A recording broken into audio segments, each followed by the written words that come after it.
Өнөөдөр монголчуудын түүхэнд маш бахархалтай ийм түүхэн тэмдэглэлт өдөр болж байна.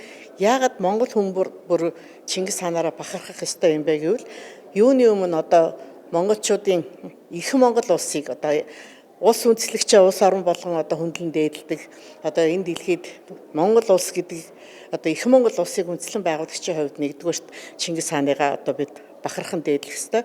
Хоёрдугаарт одоо дэлхийд дахин давтагдаагүй Монголын эзэнт гүрний үндсийг тавиад дэлхийд дахинд одоо хүний одоо элчийн аюулгүй байдал, хүний эрх чөлөө, угсаа ялгуураар гадуурхахгүй, шашнаар гадуурхахгүй одоо дэлхийн том Евразийн уудам тал нутгийг хамарсан Монголын эзэнт гүрэн гэдгийг үндсээ тавьж байгуулсан. Түүний залгамжлагчид нь залгаад 200 гаруй жил оршин тогтнохтой бол одоо өрн дорны ард түмэн бие биенээ мэдэж одоо улс төр шинжлэх ухаан, гадаад харилцаа одоо шинэлэг бүхнийг одоо шинэ технологи, зам харилцаа худалдааг бол одоо өндөр түвшинд гаргаж хөгжлийн нураг шахуулсан. Тийм ч учраас дэлхийд дахин өнөөгийн ертөнцийг үндэслэгч гэж эзэн хааны маань хэлдэг.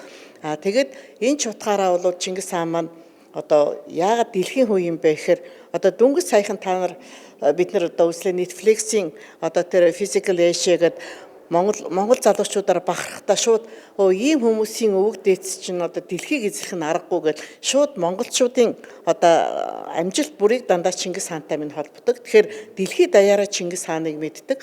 Тэгээд 95 онд Вашингтон Пост сониноос одоо 2-р мянган жилийн түүхэн хүнийг тодруулахад Чингис хаан маань бахархалтайгаар тодорсон.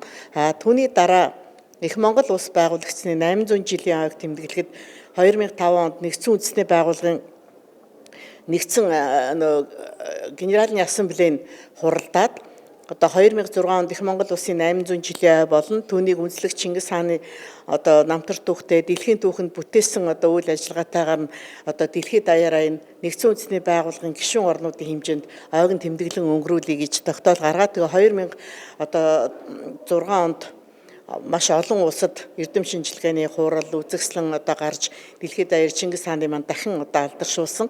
Ер нь бол дэлхийн түүхэнд маш олон одоо түүхэн хүн алдартай хүмүүс байдаг. Гэхдээ сайнаар шилүүлээд муугаар шилүүлээд мартагдаагүй одоо он цаг өнгөрөх тусам шижир алчиг одоо ингэж гялцж байгаа нь бол Монгол хүн бүрийн бахархал.